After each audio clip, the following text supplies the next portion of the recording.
let us continue the problems on probability distribution and P of F. Okay, काही problem झाले आहे आपले and let us continue. Next is X is a discrete random variable with the following probability distribution. Okay, तर या X च्या values दिल्या आहेत आणि P of X. This table is probability distribution. म्हणून या टेबललाच म्हणतात, परंतु याच्यात जे दुसरी लाईन असते, पहिली लाईन कोण असते? डिस्क्रीट रँडम व्हेरिएबलची लिहिला आहे आणि दुसरी लाईन आहे पी ऑफ एफ ची. ओके, तर या व्हॅल्यूज आहेत. तुम्ही याची टोटल पाहू शकता. Sum of all P x must be 1. तुम्ही टोटल पाहू शकता. ओके, आता या प्रश्नात थोडे नवीन नवीनच काही विचारलं आहे, but it is very easy, so I take it. तर चला, तुम्हाला चेक करायची गरज नाही आहे, फक्त तुमच्या सॅटिस्फॅक्शन साठी सांगितलं. Because the table is probability distribution. आपल्याला काय चेक नाही करायचं आहे. ठीक आहे, तर मी पहिले टेबलला रीड करतो. See given put x equal to 0. तर याच्यात पुट करायचं p ऑफ 0 असं बोलतो is equal to 0.1. Put x equal to 1 इथं अंदर पुट करा, तर p ऑफ 1 बनते इज इक्वल टू 0.2. समजले का? पुट x इक्वल टू 2 याच्या अंदर पुट करा, इथं p of 2 is equal to 0.3. Put x equal to 3 x इथं पुट करा, put x equal to 3 p of 3 is equal to 0.15. आणि last put x equal to 4 इथं पुट करा 4. So P of 4 is equal to 0.25. So this is the reading of table. Okay. आता या 4 क्वेश्चनचे मी answer देतो. सगळ्यात पहिले x च्या values कोणत्या कोणत्या आहेत पाहून घ्या. 0, 1, 2, 3, 4. Now the problems are very easy. Look here. We are asked probability of x less than 1. मग x लेस देन 1 फक्त एवढं पहा. अशा x च्या व्हॅल्यू सांगा ज्या लेस देन 1 मध्ये येतील. ओनली 0. याचा अर्थ झाला प्रोबॅबिलिटी कोणाची काढायची आहे? ज्या x च्या व्हॅल्यू 1 पेक्षा छोट्या आहेत. 1 पेक्षा छोटी एकच व्हॅल्यू आहे. So I write p of 0. x less than 1 मध्ये एकच व्हॅल्यू येते 0. तर p ऑफ 0 ची व्हॅल्यू आहे 0.1. प्रॉब्लेम संपला. या p of 0 put x equal to 0 इथे लिहिला आहे. Second question. ठीक आहे, so p of x greater than equal to 3. p of x greater than equal to 3. समजलं का? आता p नंतर पाहायचा, अंदरचा मसाला पहा. x greater than equal to 3. तर हे पहा, x च्या व्हॅल्यू सांगितलं तुम्हाला. x च्या व्हॅल्यू एवढ्या आहे आणि कोणत्या x च्या value greater than equal to 3 मध्ये येते? 3 आणि 4. समजले का? तर 3 आणि 4 त्या दोघांची प्रोबॅबिलिटी घ्या. What is the meaning of this problem? p of 3 आणि ऍड करता p ऑफ 4. परत ऐका, असा प्रॉब्लेम आला काऊन तेही सांगेन मी, पण पुढे सांगतो. So x greater than equal to 3 मध्ये कोणते कोणते x च्या व्हॅल्यू येतात? 3 and 4. म्हटलं तर 3 आणि 4 ची प्रोबॅबिलिटी घ्या आणि समच घे जा. सम घ्या त्याचा. व्हाय? I will take. बोलो p ऑफ 3. p ऑफ 3 आहे 0.15. p ऑफ 4 आहे इथे लिहिलं आहे मी सर्वच. p ऑफ 4 आहे 0.25 and hence this is equal to 0.40. This is answer of second question. P of x greater than equal to 3. ठीक आहे. थर्ड क्वेश्चन थोडासा मुळा लागते वरचं.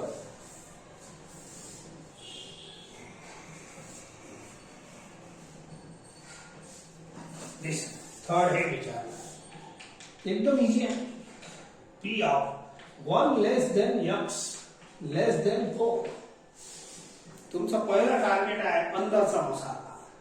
यक्षच्या कोणत्या कोणत्या व्हॅल्यू या भागात येतात याला असं वाचत जा. एक्स लाईज बिटवीन 1 and 4 अशा इनइक्वालिटी आल्या ना, अशा आणि अशा, तर याला असं वाचायचं एक्स लाईज बिटवीन 1 and 4. परंतु 1 आणि 4 ला असं इक्वल टू नाही लावलेला आहे. तर 1 आणि 4 च्या मधात कोणत्या कोणत्या व्हॅल्यू येतात? 2 आणि 3. Therefore you have to take probability of them आणि त्याचा सम घ्यायचा. सम प्रोबॅबिलिटी मध्ये टोटल करत असते, कधी मायनस नाही करत असतो. ठीक आहे. सो 1 आणि 4 च्या मधात कोणते कोणते नंबर आहे? 2 आणि 1 आणि 4 च्या मधात. तर यक्षच्या त्या व्हॅल्यू घ्यायच्या आहेत तुम्हाला, 2 आणि 3. इथं आता दोन प्रॉब्लेम मध्ये फरक सांगतो. See the third question, fourth question, याच्यात आणि याच्यात दोन्ही सोबत जर केले तर तुम्हाला मस्त समजून जाईल. These are also values of x lies between 1 and 4. परंतु x is equal to 1 घ्या लागेल आणि x is equal to 4 ही घ्या लागेल आणि मधातले तर घ्याच लागते. या लाईनचा अर्थ आहे x lies between 1 and 4. 1 and 4 च्या मधातले x. याचा अर्थ आहे x lies between 1 and 4. ठीक आहे. तर हे बनते आपलं, याच्यात 1 आणि 4 इन्क्लुसिव्ह आहे, कारण की equal to x is equal to 1 घ्या लागतं. इथं x इक्वल टू 1 नाही घ्या लागतं. ठीक आहे. So 1 plus 2 plus 3 plus p of 4 हे फरक आहे दोन्हीमध्ये. इथं इक्वल टू नसल्यामुळे x इज इक्वल टू 4 घेता येत नाही. बट दोन्ही इनइक्वालिटी, हे जे इनइक्वालिटी अशा टाइपची लिहितो की नाही, त्याच्यात अर्थ हेच लावायचा, एक्स लाईज बिटवीन 1 and 4. 1 आणि 4 चे मधातले number, x lies between 1 and 4. परंतु इथे इक्वल टू आल्यामुळे एंड पॉइंट सुद्धा घ्या लागते. Now put the values. बोलो p of 2. p of 2 आहे, हे तू टेबल वरून लिहिता येते. p of 3 is equal to 0.4. P of 1 0.2, P of 2 0.3, P of 3 and P of 4. That's all. हे झाला 0.5, 0.5 और ये कितना हो गया 4, 0.9. That's all. तर असे छोटे छोटे प्रश्न जे या टेबल पासून विचारले होते त्यांचा आन्सर असं द्यायचा आहे. You have to add the probabilities of the values of x which lies in this range. या भागात जेवढ्या x च्या व्हॅल्यू आहे त्यांच्या प्रोबॅबिलिटीचा सम म्हणजेच अशाचा आन्सर. हे जे आहे ना, चला दिस कंप्लीट्स दिस वन. खूप इझी आहे. एक एक मुद्दा समजत जा आणि लिहत जा.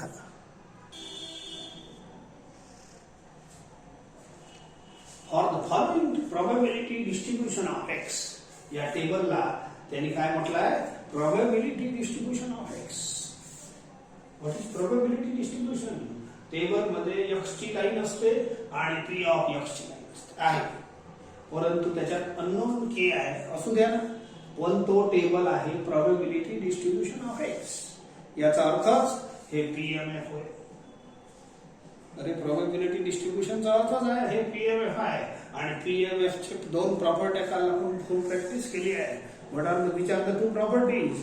First property of PMF is all px. हे सर्व प्रोबॅबिलिटी जे असतात ते must lie between 0 and 1.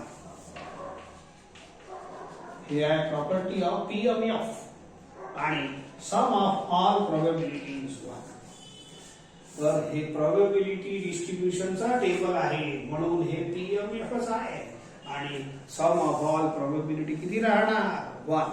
We will use this fact. काल शेवटच्या प्रॉब्लेम मध्ये सुद्धा असंच वापरलेलं आहे. जिथं जिथं हे दोन शब्द येईल, PMF अँड प्रोबॅबिलिटी डिस्ट्रीब्युशन, तिथं तिथं या दोन प्रॉपर्ट्या लागतेच. काऊन की PA या टेबल मध्ये जो PX आहे तो तसंच आहे. हे बघा, कधी कधी असं लिहितात, कधी कधी कोरा एक्सच लिहितात असं, कधी कधी x is equal to x. मोठा x म्हणजे it is discrete random variable. छोटा x म्हणजे ह्या व्हॅल्यूजला म्हणतात. कधी कधी xi म्हणतात असं. ऐसा एक्स आय म्हणजे x1, x2, x3, x4, x5 हे जे एलिमेंट्स आहेत त्याचे जे एक्सच्या ज्या व्हॅल्यूज आहेत त्याला छोटा एक्स म्हणतात. मोठा x is symbol of discrete random variable. तर एक्स कधी कधी असंही लिहितात, कधी कधी आपला सिंपल फॉर्म्युला असंही चालते, कधी कधी छोटा एक्सही लिहितात. त्याचा काही फरक पडत नाही छोटा एक्सचा आणि मोठ्या एक्सचा. मोठा x is a discrete random variable आणि छोटा एक्स इज त्याच्या व्हॅल्यूज. हे ज्या व्हॅल्यूज आहे ना याला छोटा एक्स म्हणतात. काही हरकत नाही, ते जाऊ दे. Now read. तुम्ही आता जरी असं दिलं आहे प्रॉब्लेम मध्ये तरी तुम्ही चुपचाप आपला साधा पहिले लिहिताना एवढं असं लिहून घ्यायचं प्रॉब्लेम सोल्युशन. आता गिवन मी रीड करताना आपण आपल्या सोप्या भाषेत करू. सध्या असं लिहा तुम्ही, काऊन की तुम्ही कन्फ्युज नाही झाले पाहिजे एक्झाम मध्ये. परंतु वाचताना मी आता असंच वाचीन. Put x equal to 0, p of 0 is equal to k. ऐसा put x equal to 1, p of 1 is equal to 2k. Put x is equal to 2 इथं अंदर p of 2 is equal to 4k. Put x equal to 3 इधर अंदर it is 2k and put x is equal to 4 इधर अंदर p of 4 is equal to k. आता पहिला question आहे find the value of k. Ultimately बोला probability डिस्ट्रीब्युशनच्या table मध्ये हे जे px असते pmf असते आणि pmf च्या हे दोन प्रॉपर्टी डायरेक्टली लिहिता येते. Since given distribution is probability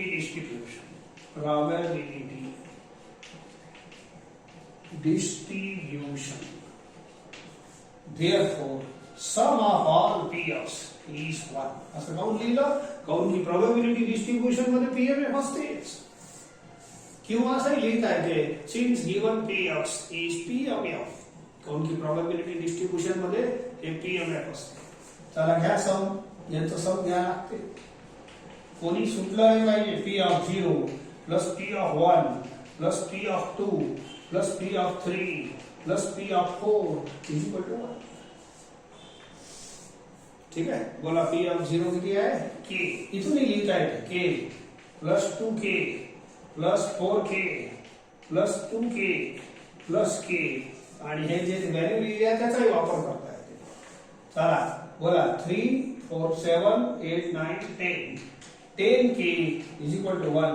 hence k is equal to 1 by 10. Hence पहिला आन्सर क्लिअर झाला तुमचा. व्हेरी इझी आहे म्हटलं तुम्हाला. So it is very very easy. Okay. आता पहिला आन्सर क्लिअर झाला. थोडा मोडतो, तुम्ही एवढं लिहून घ्यायचं. के ची व्हॅल्यू आता पुट करता येते आपल्याला. ओके. चला second p of x greater than equal to 2. आता पहिले हे आता मागच्या प्रॉब्लेम मध्ये याचा मुद्दा क्लिअर केला आहे तुमच्याशी. सो x ग्रेटर पहिले p नका पाहू, पहिले हे पहा या भागात कोणत्या कोणत्या x च्या व्हॅल्यू येतात. x greater than equal to 2 हे पहा x चे व्हॅल्यू एवढे आहे. आणि ग्रेटर दॅन इक्वल टू 2 मध्ये कोण कोण येते? 2 3 आणि 4. याचा अर्थ आहे या तिघांच्या प्रोबॅबिलिटीचा सम घ्या. It is p of 2 plus p of 3 plus p of 4. Put it. p of 2 is 4k, p of 3 is 2k, p of 4 is k.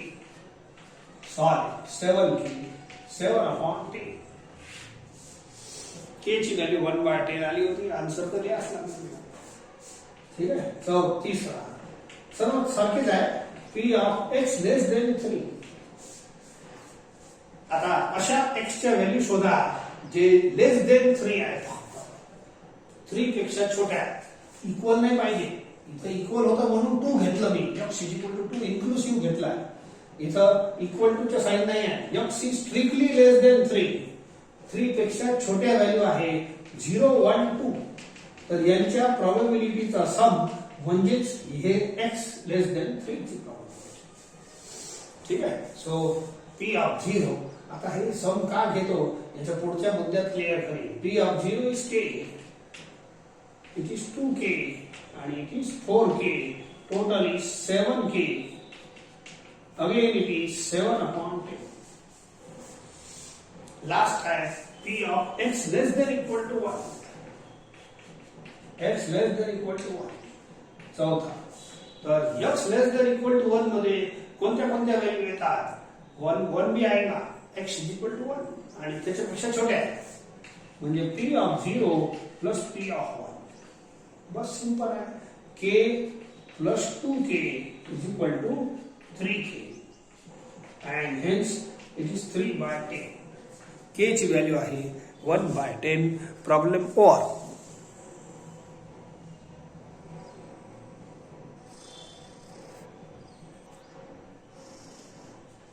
Take one more question.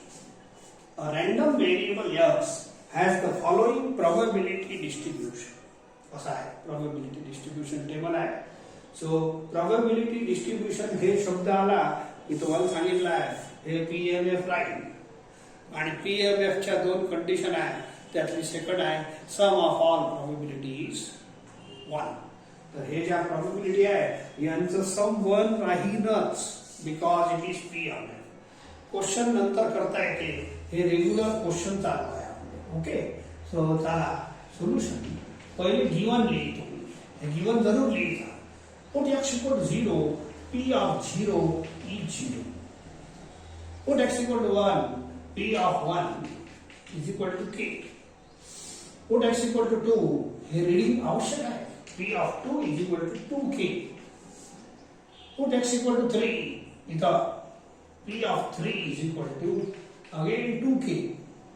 Put x equal to 4, असा इथं अंदर put करा. p of 4 is equal to 3k. Put x equal to 5, इथं अंदर it is equal to p of 5 is equal to k square. Put x equal to 6, it gives you p of 6 is equal to 2k square and p of 7 is equal to आखरी हे वाला 7k square plus k. हे झाला आपला data. एवढा data झाल्यानंतर find k म्हणायचा आहे. तर पहिला प्रश्न मी लिहितो सिन्स गिवन डिस्ट्रीब्यूशन. हे जे टेबल आहे त्याचं नाव आहे distribution. Given distribution is probability distribution. दोघांची अट एकच राहते, प्रोबॅबिलिटी डिस्ट्रीब्यूशन अँड PMF. फक्त लिहायची स्टाईल अलग आहे. सो प्रोबॅबिलिटी डिस्ट्रीब्यूशन टेबलच्या फॉर्म मध्ये लिहितात. Probability distribution. Therefore, sum of all px is equal to 1. Sum of all px is 1. या सर्वांचा सम घेता येते किंवा या टेबल पासून सुद्धा आपण डायरेक्ट लिहू शकतो. हे देखो 0 plus k plus 2k plus 2k. कोणी सोडायचं नाही. It is all probability. Sum of all probability 3k plus k square plus 2k square plus 7k square plus k is equal to 0. ऍडच केले जाते प्रोबॅबिलिटी म्हणून ऍडच करत असतो. ओके, चला बघा ऍड करो. 7k square plus 3k square 10k square. Okay, बाकी ऍड करा. k plus 3k 4 5 6 7 8 9 9k. Take k common. 10k plus 9 is equal to 0. First is equal to 0 or second is equal to 0. Use rise minus 9/10.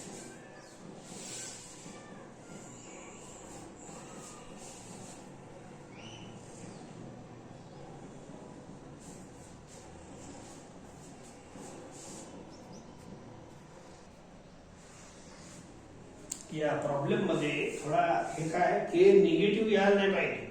काऊन की के negative आला तर या सगळ्या probability negative येईल. काहीतरी करेक्शन आहे. So make the correction here. याला इथं 9k -9.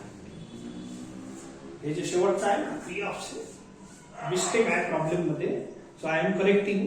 तुमच्या पुस्तकात सुद्धा करेक्ट करायचं आहे and this leads you correct answer. तो पी ऑफ 7 इथे x इक्वल टू 7 पुट करा 7k स्क्वेअर मायनस 9. ठीक आहे. आता परत प्रॉब्लेम तोच आहे. It is probability distribution table. Therefore, sum of all probability is what? घ्या सम. इथं हे म्हणून हे शेवटचं ऍड करतो. ओके बोला k प्लस ये हो गया 5k 8k और 8 minus 9 minus k. Now take common k. ठीक है. k कॉमन घ्या आणि सोडून द्या. आता तुमच्या ज्या पुस्तकात आन्सर दिला आहे दॅट इज 1/10.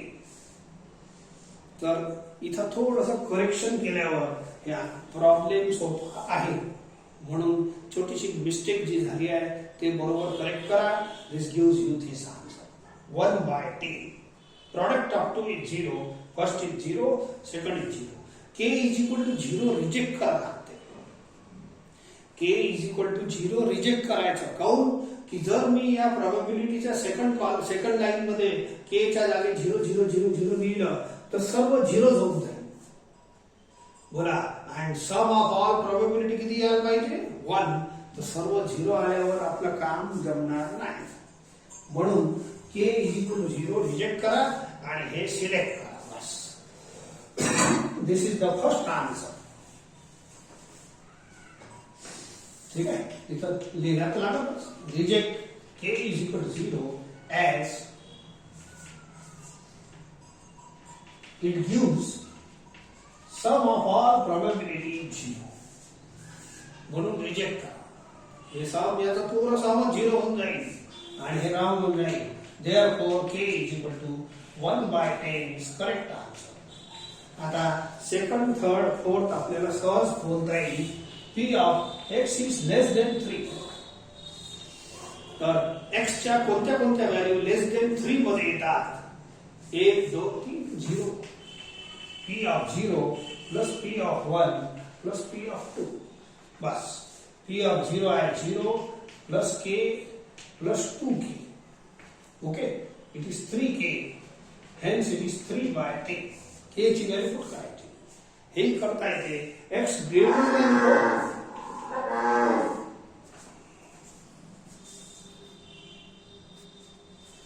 ठीक आहे. p of x greater than 4. Greater than 4 मध्ये कोण येईल 4 पेक्षा मोठे. इथे इक्वल टू नाही आहे. स्ट्रिक्टली ग्रेटर दॅन 4 लावायचा आहे. 5 6 7. So p of 5 plus p of 6 plus p of 7.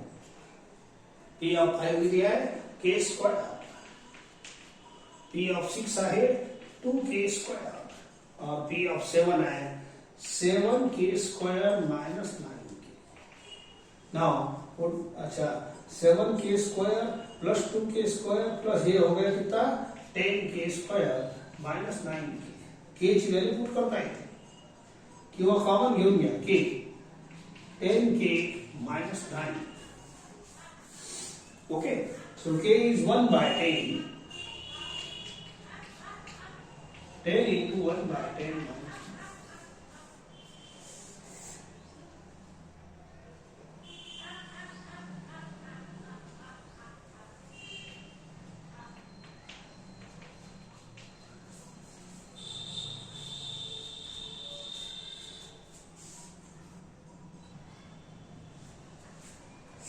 चला कॅल्क्युलेट केला. 1/10 1/10 ये कैंसिल हो गया. -8 इथे -8/10 संपलं. तीसरा तुम्ही करू शकता. हे चौथा वाला. x lies between 3 and 6. 3 आणि 6 च्या मधातले x म्हणजे 4 आणि 5. हे जे चौथा आहे ना p of 4 plus p of 5.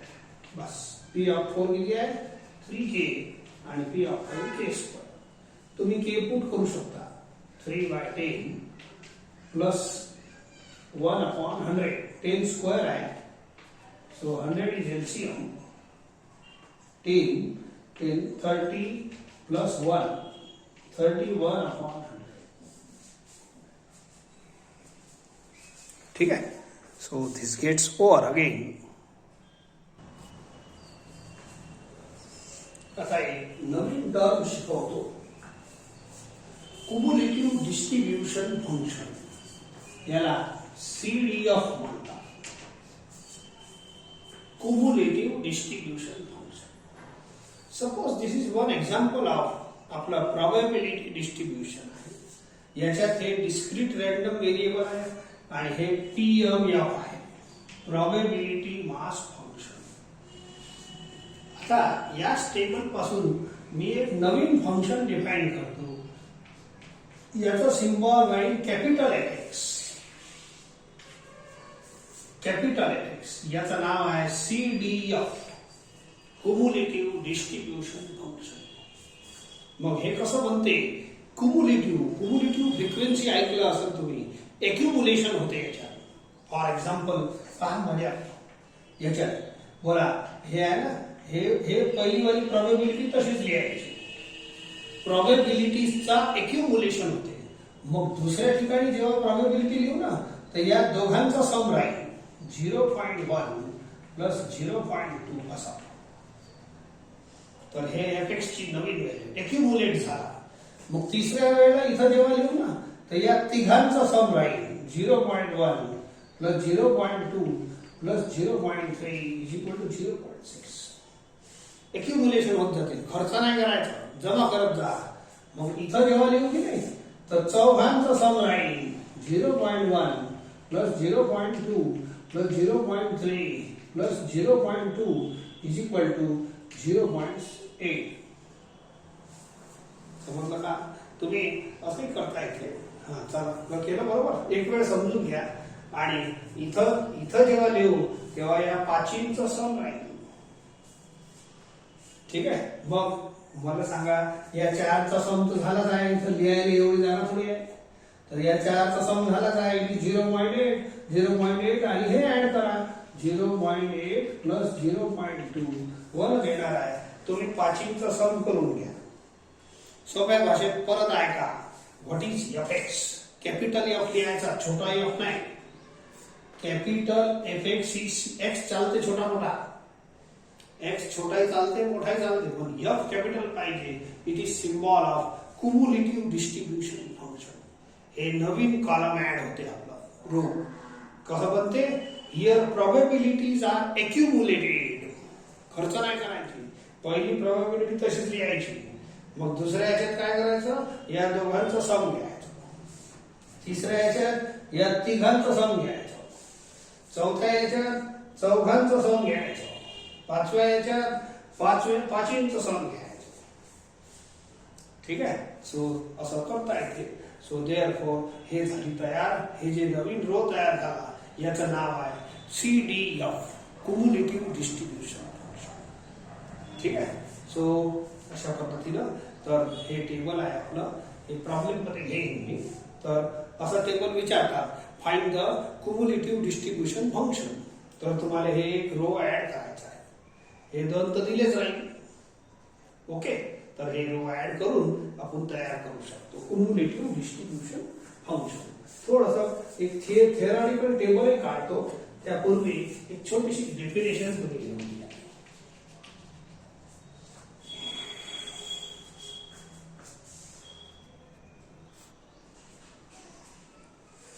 आता या टेबल मध्ये थिअरॉटिकल व्हॅल्यूज लिहितो.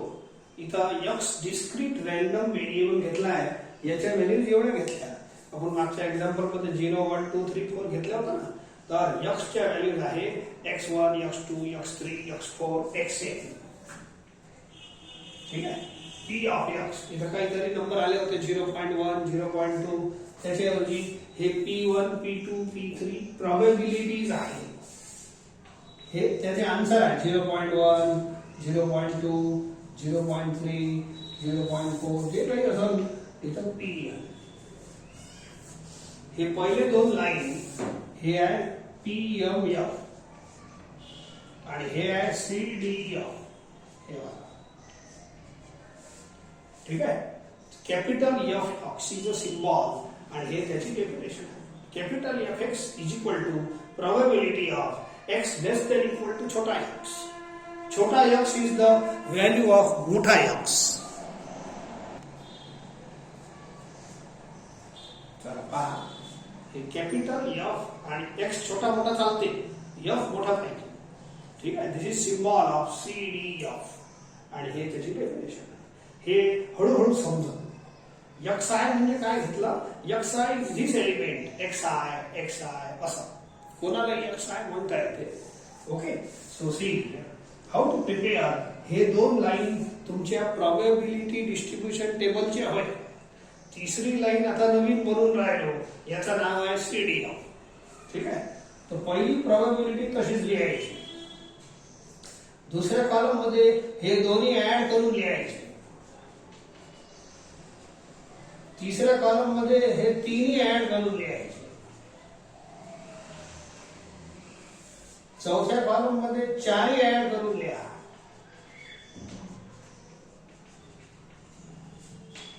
पाचव्या मध्ये पाचही ऍड करून लिहा आणि शेवटच्या मध्ये पहिल्यापासून शेवटपर्यंत सर्व ऍड करून लिहा.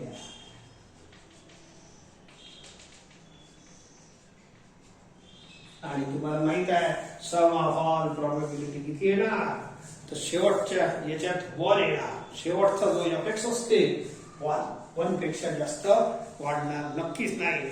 या टेबल मध्ये हे PMF होय ना, sum of all probability must be 1. तर हे जे नवीन लाईन काढली मी खालची, this is line of CDF. तर टेबल मध्ये खूप चांगलं एक्सप्लेन करता येते CDF. तर याच्यात ठीक आहे, डेफिनेशन हळूहळू लर्न होईल. हळूहळू आपण जसं जसं वापरू, त्याचा वापर करू, तसं तसं हे जाणार.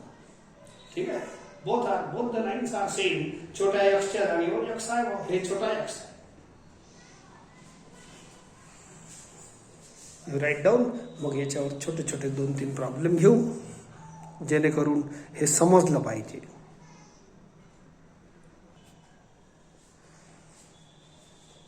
नेक्स्ट क्वेश्चन, एक्सरसाइज सेम आहे. Probability distribution of x is given below. हे आपल्याला दिलं आहे. ठीक आहे, आणि फाइंड काय करायचं आहे, obtain CDF of x. Problem संपला आहे. ठीक आहे, मग तुम्हाला काय काढायचं आहे, क्युमुलेटिव्ह डिस्ट्रीब्युशन फंक्शन ऑफ x. मग त्या टेबल मध्ये हे टेबल वापस काढा, हे टेबल वापस काढा सोल्युशन मध्ये. समजले का? आणि मी याच टेबल मध्ये आपण प्रोबॅबिलिटीज एक्युमुलेट करू, असं हेडिंग द्या, CDF ऑफ x. या टेबल मध्ये तिसरी लाईन असा छोटा capital F x. This is CDF, this is PF. काहीच नाही करायचं, जास्त डोकं नाही वापरायचं आहे. पहिली प्रोबॅबिलिटी तशीच लिहा. ठीक आहे, दुसरी या दोघांचा सम इथं घ्या. ठीक आहे, मग या तिघांचा सम इथं घ्या. मग अशी एवढी खूप सारी जागा नसेल ना, तर या तिघांचा घेण्यापेक्षा या दोनचा मी इथं घेतलाय, मग हे आणि हे घेतलं तरी चालते, असं क्रॉस मध्ये. अरे या दोघांचा सम तर घेतलाच आहे, मग या तिघांचं घ्यायचं आहे म्हणजे, परंतु असं घेता न घेता असं क्रॉस घेतलं तरी चालते. आता या कॉलम मध्ये चौघांचा सम राहील, पण आता प्रत्येक एलिमेंट लिहत बसा, 1 2 3 4 जास्त असले तर लिहिता येत नाही. परंतु या तिघांचा सम मी पहिलेच केला आहे, तर याचा वापर करता येते. 0.6 प्लस एवढं झालं चौघांचा सम. तिघांचा पहिलेच केला आहे, तर हे आणि हे ऍड केले तरी तेवढंच आन्सर येईल. मग इथं काय राहील, या पाचींचं सम. मग पाचींचं सम लिहायला जागा नाही, एवढं मोठी जागा नसते. ठीक आहे, तर या 4चा सम आपण आधीच केला आहे, या 4चा. ठीक आहे, तर ह्याला ऍड करा याच्यासोबत, असं क्रॉस करून. आणि शेवटचा जो एफएक्स राहते तो हरदम 1 राहते. दिस इज व्हेरिफिकेशन. 1 पेक्षा जास्त प्रोबॅबिलिटी सम येत नाही ना, म्हणून 1 पेक्षा सम जास्त पुढच्यासाठी 1च राहील. 1 पेक्षा जास्त वाढतच नाही ते table. So this is table of cumulative distribution frequency.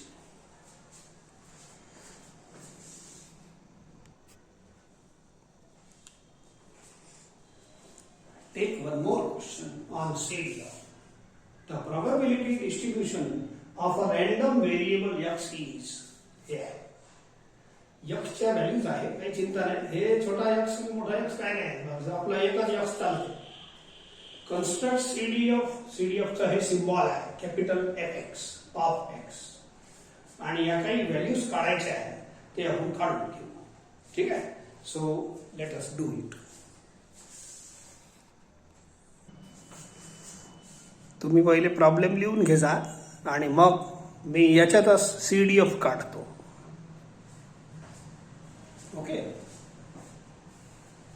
पहिला क्वेश्चन याच टेबलला कंटिन्यू करायचा.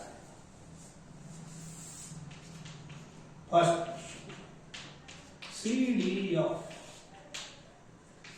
तर हे एवढं x लिहायची गरज नाही आपल्याला आपलं एवढं x सफिशियंट. मोठाही चालते, छोटाही चालते. x छोटा मोठा चालते. This is CDF. ओके. आणि CDF कसं बनते? By accumulating these probabilities. या पहिली वाली प्रोबॅबिलिटी तशीच लिहा. ठीक आहे. मग या दोघांचा सम लिहा 0.25 किंवा असा सम घेतलं तरी चालते. मग या तिघांचा सम इथं लिहिला, तिघांचा. पण दोनचं केलंच आहे तर या दोनचं घ्या.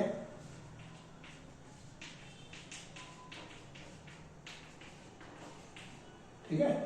मग या चौघांचा सम मला इथं पाहिजे, तर चौघांपैकी 3चं झालेलं आहे, या दोनचं घ्या.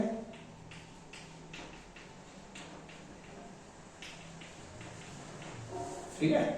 आणि आता इथं 5चं सम पाहिजे, तर 5चं सम आता या 4चं झालंच आहे इथं, हे 2चं घ्या. असं क्रॉस करा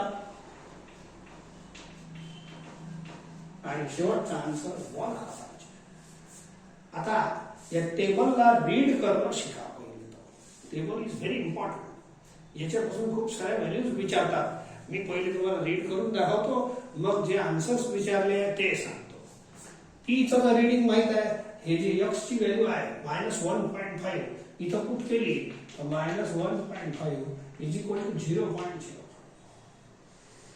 पुट x इक्वल टू 0.5 तर p of 0.5 is equal to 0.1. Put x equal to -0.5 इथं तर हे p ची रीडिंग आहे -0.5 इज इक्वल टू 0.2. ठीक आहे. पुट x इक्वल टू 1.5 इथं इज इक्वल टू 0.25 आणि पुट x इक्वल टू 2.5 इथं तर हे तो p ची आपल्याला पहिले जुने सांगितलं होतं 0.3.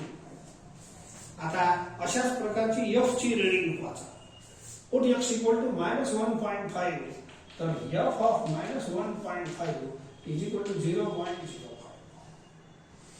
पुट x इक्वल टू हे थोडा हे व्हॅल्यूज आहे ना, थोडासा असे पॉइंट मध्ये आहे म्हणून त्रास आहे. 1 2 3 4 राहिले असत्या काही त्रास नाही आहे. Put x equal to -0.5 f of -0.5 is equal to 0.25. Put x equal to 0.5 तर f ऑफ 0.5 बनते 0.40. पुट x इक्वल टू 1.5 इथं अंदर पुट करा is equal to 0.65. Put x equal to 2.5 इथं अंदर आणि इज इक्वल टू 1. आपल्याला जे प्रश्न विचारले आहे ना हे f चे विचारले. एक हे विचारलं होतं माहिती आहे. ठीक आहे. आणि एक f ऑफ -0.5 हे दोन विचारले. फाइंड f ऑफ -0.5 तर हे टेबल पासून आन्सर द्यायचा. Put x equal to -0.5 in the f of -0.5. हे एक आन्सर आहे, हे एक आणखी आन्सर आहे. दोन प्रश्न विचारले, बाकीचे सोडून देतो तुम्हाला. सो हाऊ टू फाइंड हे बाकीचे दिले आहेत ते करू. So from table you can read like this. आता प्रश्न ठीक आहे, 2 विचारले, परंतु कोणतेही विचारू शकतात. तर यापैकी कोणताही आला तर अशा पद्धतीने टेबल लॉग टेबल सारखा आहे. Put x equal to this value here and याची व्हॅल्यू हे सिंपल. नाव कम बाकीचे कुठलेले प्रश्न सांग. हे सीडीएफ तर झालं आहे. नाव P of x less than equal to 0.5 हे विचारलं आहे. या नाव तुम्हाला डेफिनेशनचा वापर करावा लागेल. बाय डेफिनेशन ऑफ सीडीएफ अशी डेफिनेशन आहे. बोला आहे की नाही? सॉरी, हे छोटा एक्स आहे. You remember the definition of CDF. Definition मध्ये असा फॉर्म्युला लिहून दिला आहे. मग या फॉर्म्युल्याचा वापर करता करता तुम्हाला एक्सप्लेन करू. हे मोठा एक्स आहे, ठीक आहे. नाव हे आपल्याला प्रश्न विचारला आहे, जे काही असं नंबर लिहायचा आणि हे प्रश्न विचारला आहे. मी हे या डेफिनेशन मध्ये हे 2 छोटे एक्स आहे. हे दिया मला 0.5 f ऑफ 0.5. समजले का? So this is definition of CDF. लक्षात ठेवाच ना. आपोआप या डेफिनेशन सर्व येते. हे एक्युमुलेशन जे होते ना, येत राहते. फर्स्ट यू रिमेंबर दिस. नाव हे जे विचारलं होतं हे याच्यासारखं आहे. ओके. सो देअरफॉर हे आपण this is equal to this लिहितो आणि हे therefore P of x less than equal to side बदलतो. अरे हे पहिले लिहा, हे नंतर लिहा. आणि from table what is f of 0.5. ये देखो put x equal to 0.5. f of 0.5 is 0.40 from table. हे झालं याचा आन्सर. आणि तुम्ही जर याचा विचार केला, या डेफिनेशन सर कशी आली, काय आली, मला एक गोष्ट सांगा. What is meaning of this line. मी या डेफिनेशन केलाय, पण तुम्ही मागच्या प्रॉब्लेम मध्ये हेच प्रॉब्लेम पहिले सोडवलाय. बोलो x less than equal to 0.5. याच्यात कोणत्या कोणत्या व्हॅल्यू एक्सच्या येतात? हे 2 x less than equal to 5. हे प्रॉब्लेम आर मध्ये असं करता येते, ठीक आहे. बोलो x less than equal to 0.5. याच्यात कोणत्या कोणत्या व्हॅल्यू आहे? इथं ज्या लिहिल्या तेच 1 2 3. तर त्यांच्या प्रोबॅबिलिटीचा सम 1 2. हे थोडे जड चालले बिचारे. 0.5. बोला तिघांचं सम घेतलं अँड यांची प्रोबॅबिलिटी म्हणजे हे 0.05. याची प्रोबॅबिलिटी म्हणजे हे 0.2 आणि याची प्रोबॅबिलिटी म्हणजे 0.15. बोला 0.40. ऍड करून घ्या. तर हो की नाही? हे आपल्या जुन्या मेथड प्रमाणे आहे ना. X less than equal to 0.5. याच्यात कोणते कोणते एक्स आले? 1 2 3. मग हे तिन्ही मी घेतल्या, यांच्या तिघांच्या प्रोबॅबिलिटी याच्या खाली लिहिल्या अँड त्याचा सम. बोलो दोनों आन्सर सही क्या. याचा आन्सर आपण जुन्या मेथडनं काढला आणि या आन्सर या फॉर्म्युल्यानं काढला. See the importance of formula. बोलो आंसर तो एक ही आया. Therefore this formula is again verified. धीरे धीरे व्हेरीफाय होते एक एक प्रॉब्लेम मध्ये. सो हे प्रॉब्लेम या मेथडने करता येते आणि या मेथडने करता येते. या मेथडने परत पहा. Capital F x is equal to P of x less than equal to छोटा एक्स. इथे छोटा एक्स लिहायचा. तर हे विचारलं आहे की नाही? तर हे असं मॅच करायचं. Put x equal to 0.5 on both the side. मग साइड बदलवली आणि हे जे एफ आहे हे मी एफ च्या लाईनला काढू शकतो. Put x equal to 0.5 f of 0.5 sum. ठीक आहे. आणखीन काय काय विचारलं आहे? हे झाला प्रॉब्लेम. तुम्ही दोन्ही मेथड लिहून ठेवता. वाटल्यास पहिले हे मेथड लिहिला, मग हे लिहिला.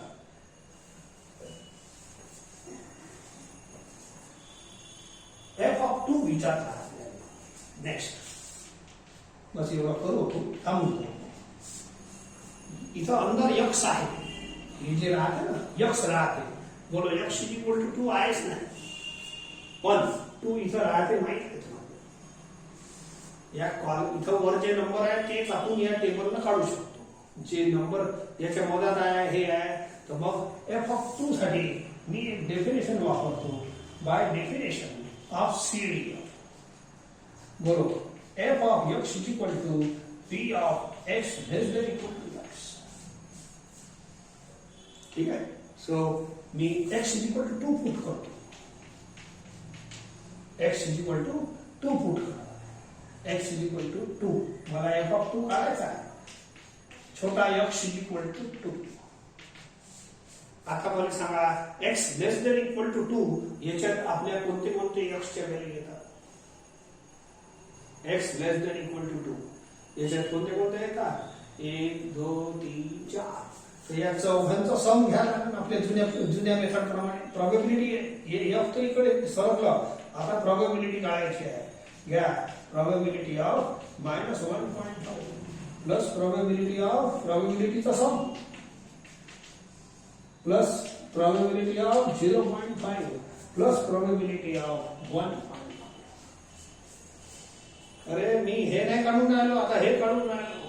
I am putting in this definition. For x equal to 2. तर एफ ऑफ 2 मिळेल तुम्हाला. आणि हे या प्रॉपर्टीने सॉल्व्ह करू.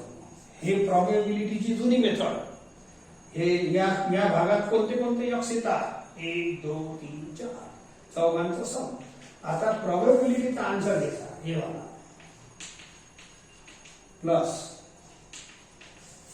याचा होय हे.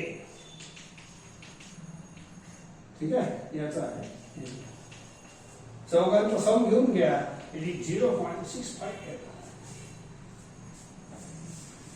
ठीक आहे. आणखीन एक दोन प्रश्न छोटे विचारले याच्यातच ते उत्तर देतो मी तुम्हाला. ऐका. ओके. हे लिहायचं आहे. आता तुम्हाला दोन प्रश्न असे विचारले आहे. चौथा एफ ऑफ 3 आणि शेवटचा आहे एफ ऑफ -2. लिसन. हे जे अंदर एक्स असते ना, जे काही डाटा आपला आहे या कोपऱ्यापासून त्या कोपऱ्यापर्यंत जे काही डाटा आपल्याला एक्सच्या व्हॅल्यूचा दिला आहे, याला ए माना, याला बी माना. ठीक आहे. या कोपऱ्याला ए माना, त्या कोपऱ्याला बी माना. तर ही जे एफएक्सचा फॉर्म्युला सांगतो एक छोटासा. जर या रेंजच्या बाहेरचं एक्स असेल, जसं 2 होतं, एफ ऑफ 2 काढलं नाही तुम्ही. अरे 2 याच्यात दिलं नाही आहे तरी आपण काढला त्या फॉर्म्युल्याला. सीडीएफचा फॉर्म्युला जो आहे त्याला काढला. तर या रेंजच्या बाहेरचे नंबर जर असतील तर त्याच्यासाठी सुद्धा एफएक्सची सवलत आहे. बोला शेवटचा एफएक्स किती राहते? 1. Because it is sum of all probabilities. मग याच्या नंतरही जर नंबर चालत गेले तर त्याचा 1च मानला जाते. काऊन की 1 पेक्षा जास्त सम येऊ शकत नाही. सम ऑफ ऑल प्रोबॅबिलिटी किती येणार? 1. मग याच्या नंतर जेवढी हे राहील 3 4 5 त्याच्यासाठी 1 1 1 1 असं राहील. सो याचा आन्सर आहे 1. Since x is equal to 3 is greater than equal to 2.5 and for all x greater than equal to 2.5 म्हणजे हे शेवटचा नंबर. शेवटच्या नंबर पेक्षा जास्त कोणतेही नंबर असेल त्याच्यासाठी f of x is 1. हे फॉर्म्युला आहे. हे फॉर्म्युला शेवटचा नंबर जो राहते ना त्याच्यापेक्षा मोठा एक्स कोणताही घेतला तर त्याच्यासाठी एफएक्स किती राहते? 1. हे 1 1 1 चालू राहते. आणि हे प्रोबॅबिलिटीच्या आधी 0 असते. तर ए च्या आधी जर एखादा नंबर असला त्याचा एफ विचारला आहे तर त्याचा आन्सर 0 लिहायचा. -1.5 च्या आधी 0 असते. हे -2 असते. तर याचा 0 आहे. तर लिहिताना एवढं लिहितो for all x less than 1.5 f of x equal to 0.